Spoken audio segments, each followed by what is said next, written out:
Se alguém te faz uma única pergunta específica, você deveria se afastar imediatamente. Não é um exagero. Por que certas perguntas te deixam desconfortável sem você saber explicar o motivo?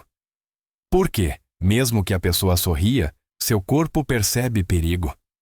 Existem perguntas que não buscam respostas, buscam controle. E se alguma vez você já ouviu uma delas, já estava dentro da armadilha sem saber. Fique, porque o que vem a seguir pode mudar a forma como você vê as pessoas para sempre. Esta é quase sempre a primeira pergunta. Ela aparece logo depois que você expressa um desconforto, uma dúvida ou uma suspeita legítima. Não responde ao que você disse. Não analisa os fatos. Ataca diretamente a sua reação. Por que você é tão sensível? Por que você leva isso assim? Por que você exagera? Nesse instante, algo muito específico acontece na sua mente. Você para de pensar no que aconteceu e começa a pensar em como se sente. O foco se desloca. A conduta desaparece do centro da conversa e é substituída pela sua emoção. Sem perceber, você já não está falando do problema, está justificando a sua reação ao problema. Essa pergunta funciona porque introduz vergonha. Sugere que sentir é um defeito. Que reagir é uma fraqueza. Que se você fosse mais forte, mais maduro ou mais normal, nada disso te afetaria. A mensagem implícita é clara. O problema não é o que eu fiz, o problema é você por sentir isso. É aqui que muitos cedem, abaixam a voz, desculpam-se pelo tom. Dizem frases como, não era para tanto, ou, talvez eu esteja exagerando. E nesse momento, o mentiroso já ganhou a primeira rodada. Não porque tenha demonstrado inocência, mas porque conseguiu que você duvide da sua própria percepção. Mas há algo importante que você precisa entender. Pessoas honestas perguntam o que aconteceu. Pessoas manipuladoras perguntam por que você se sente assim. Uma coisa busca clareza. A outra busca controle. Quando alguém usa essa pergunta, não está tentando te compreender. Está tentando te treinar.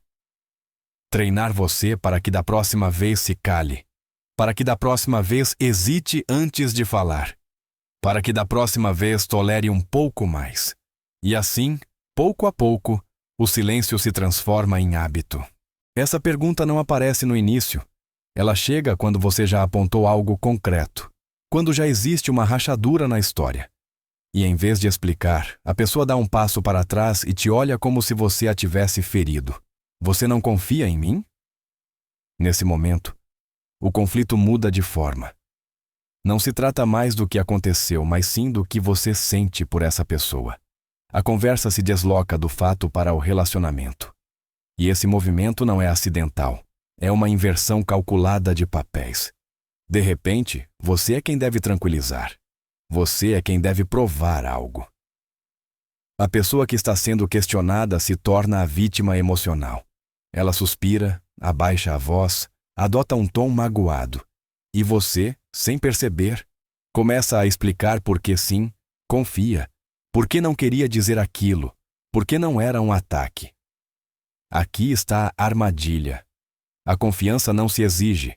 Ela se constrói com coerência, com ações que resistem a perguntas. Quando alguém precisa te lembrar que confie, geralmente é porque sabe que existem razões para não fazê-lo. Essa pergunta também introduz medo. Medo de romper o vínculo. Medo de parecer desconfiado, frio ou injusto. Medo de ser aquela pessoa que sempre duvida. E sob esse medo, muitas pessoas recuam, mudam de assunto. Desculpam-se por perguntar, mas preste bem atenção no padrão. Uma pessoa honesta esclarece, uma pessoa manipuladora dramatiza. Uma explica, a outra te faz sentir culpado por ter perguntado. Quando alguém usa "você não confia em mim", não está defendendo a verdade, está defendendo a sua imagem. E ao fazer isso, te empurra a escolher entre sua intuição e o relacionamento. Cada vez que você escolhe o relacionamento à custa da sua intuição, você perde um pouco de si. Essa pergunta geralmente aparece quando a conversa já está avançada, quando a pessoa sente que as saídas estão se fechando. Não nega, não explica, não esclarece. encolhe os ombros e lança a frase como se estivesse cansada. O que você quer que eu diga? À primeira vista, parece rendição. Pode até soar como abertura, mas na realidade é outra forma de evasão. Não está oferecendo a verdade, está te devolvendo a responsabilidade, está te pedindo para escrever o roteiro para ela. Aqui acontece algo sutil. Se você responde, você se torna o diretor da cena. Se você diz, só quero a verdade, eles dirão que já a disseram. Se você especificar, eles te acusarão de colocar palavras na boca deles. Qualquer opção te coloca em desvantagem, porque o problema deixa de ser o que aconteceu e passa a ser como você está conduzindo a conversa. Essa pergunta também comunica aborrecimento. Implica que você está sendo exigente, que nada é suficiente, que você sempre quer mais. A mensagem oculta é: não importa o que eu diga, você nunca estará satisfeito. E com isso, sua necessidade de clareza se apresenta como um defeito. Pessoas sinceras não perguntam o que devem dizer. Elas dizem o que aconteceu. Assumem o desconforto. Aceitam as consequências. As pessoas que manipulam buscam a frase certa para que você se acalme, não a verdade que encerre o assunto. Quando alguém te pergunta, o que você quer que eu diga? Não está buscando reparar. Está buscando terminar a conversa sem assumir nada. Quer que você mesmo declare o fim para poder ir embora sem culpa. E se você aceita esse jogo, aprende algo perigoso: a se contentar com respostas vazias apenas para que o silêncio volte. Essa pergunta chega quando a tensão já é desconfortável, quando o ambiente pesa, quando a pessoa sente que falar mais pode trazer consequências reais. Então, propõe um atalho. Não podemos simplesmente seguir em frente. À primeira vista, parece madura, inclusive razoável. Parece um convite à paz, ao perdão, a deixar o ocorrido para trás. Mas observe bem o momento em que ela aparece. Nunca surge depois de uma explicação clara. Nunca vem acompanhada de responsabilidade. Chega exatamente quando ainda há coisas sem resolver. A mensagem implícita é esta: falar sobre isso é o problema. Não o que aconteceu, mas o fato de você continuar insistindo. Assim, a conversa se redefine. Você não está mais pedindo clareza. Você está preso no passado. Você não está mais buscando entender. Você está impedindo de avançar. Aqui ocorre uma confusão perigosa entre curar e evitar. Seguir em frente de verdade requer entender, nomear e assumir. Evitar só requer cansar você. E essa pergunta aposta no segundo, no desgaste. Na ideia de que, se você esperar o suficiente, você vai desistir. Também apela para a culpa. Sugere que é você quem mantém o conflito vivo. Que se você fosse mais flexível, tudo estaria bem. E muitas pessoas, exaustas, aceitam. Não porque estejam em paz, mas porque querem que o desconforto termine. Mas há uma verdade incômoda. O que não é falado não desaparece. Acumula-se. Filtra-se em gestos, silêncios e ressentimentos. E cada vez que você aceita seguir em frente, sem respostas, você treina a outra pessoa a não prestar contas. Pessoas honestas não têm pressa em virar a página. Entendem que fechar bem é mais importante do que fechar rápido. Quem manipula quer avançar sem olhar para trás, porque sabe o que encontraria se o fizesse. Esta é a pergunta final. Aquela que aparece quando todas as outras já falharam. Quando não conseguiram te fazer duvidar das suas emoções, nem da sua intuição, nem da sua necessidade de respostas. Então chega o golpe mais forte. Você realmente vai jogar tudo fora por isso? Aqui já não se discutem fatos. Discute-se o custo. O passado compartilhado, o tempo investido, as lembranças, os planos. Tudo é colocado sobre a mesa como uma dívida emocional. E a mensagem é clara. Se você seguir em frente, você será o responsável pela perda. Essa pergunta transforma o limite em uma ameaça. Faz com que se proteger pareça um ato destrutivo, como se cuidar de si fosse sinônimo de arruinar tudo. E muitas pessoas, diante desse peso, recuam. Não porque acreditem que tudo está bem, mas porque não querem carregar a culpa. Mas observe o truque. Não se pergunta se o que aconteceu foi grave. Não se pergunta como reparar o dano. Pergunta-se se você se atreve a ir embora. É uma forma de dizer: se você não aceitar isso, perderá muito. E isso não é amor, nem amizade, nem honestidade. É medo disfarçado de vínculo. Pessoas sinceras entendem que algumas ações têm consequências. Aceitam que nem tudo pode ser salvo. Pessoas manipuladoras, por outro lado, usam o que foi construído como uma âncora. Não para cuidar do relacionamento, mas para impedir que você se mova. Há uma verdade que dói, mas liberta. Se manter algo exige te trair, o preço já é alto demais. Não é você quem joga tudo fora por isso. É a mentira que o tornou inevitável. Quando alguém te faz essa pergunta, não está defendendo o que vocês têm.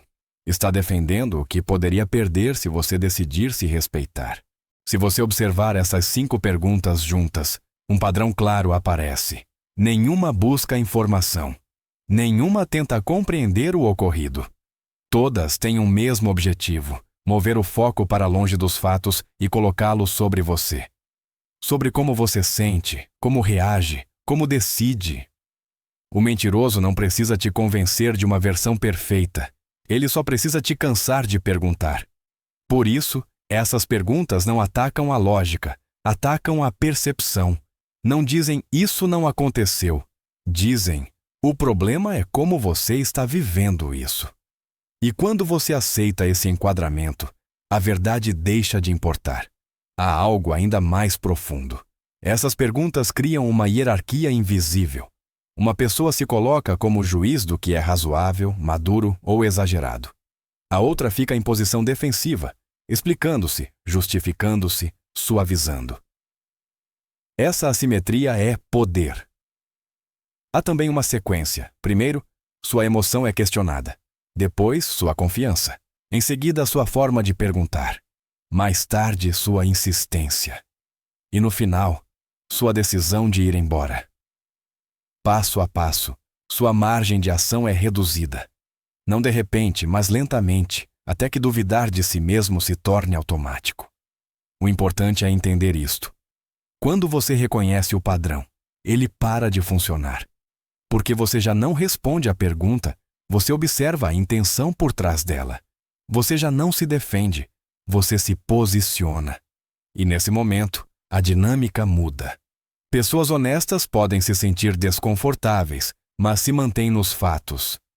Pessoas manipuladoras evitam os fatos porque sabem que ali perdem. Por isso, usam perguntas como ferramentas. Não para dialogar, mas para dirigir. Reconhecer esse padrão não te torna frio nem desconfiado. Te torna consciente. E a consciência é o ponto exato onde a manipulação deixa de ter espaço. Há uma razão pela qual essas perguntas funcionam tão bem. Elas não atacam de frente. Elas se insinuam. Apresentam-se como preocupação, como cansaço, como senso comum. E por isso passam despercebidas por tanto tempo. Não soam como mentira. Soam como algo que você já ouviu antes. Mas agora você sabe algo diferente. Sabe que uma pergunta pode ser uma forma de controle. Que nem todas as conversas buscam entendimento. E que sentir desconforto não é um sinal de fraqueza, mas de percepção intacta. Não se trata de ver mentirosos em todo lugar.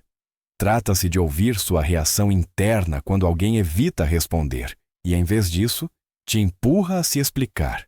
Quando o tema muda do que aconteceu para como você se sente por ter apontado aquilo. Quando sua necessidade de clareza se torna o problema. Aí não é preciso discutir mais. É preciso parar, observar e decidir a partir do respeito próprio. Lembre-se disto. Quem diz a verdade pode sustentar o silêncio, o desconforto e as perguntas difíceis. Quem mente precisa que você se canse, que duvide, que recue, porque só assim pode seguir em frente sem prestar contas. Se alguma dessas perguntas te pareceu familiar, não é coincidência.